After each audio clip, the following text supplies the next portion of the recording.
Hi guys, samahan niyo akong gumawa ng pork steak na tinipid na, tinamad pa. Let's go! Una, naglagay lang ako ng mantika at lulutuin ko lang ng bahagya yung sibuyas. I-set aside lang natin to at gagamitin natin siya mamaya. Then, ilagay na natin yung baboy. Minarinate ko lang siya sa 7 kalamansi, tinansyang suka, toyo at paminta. Nabili ko lang yung pork sa Talipapa ng 128 pesos at hiniwa ko lang siya ng pahaba para dumami.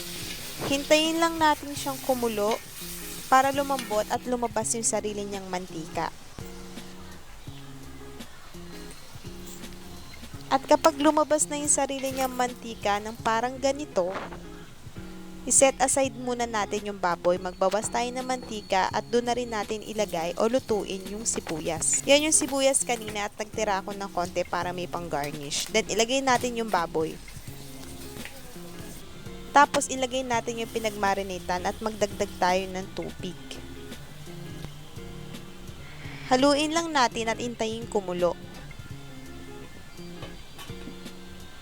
Kapag kumulo na, tikman kung okay na yung alat, then ilagay na natin yung sibuyas.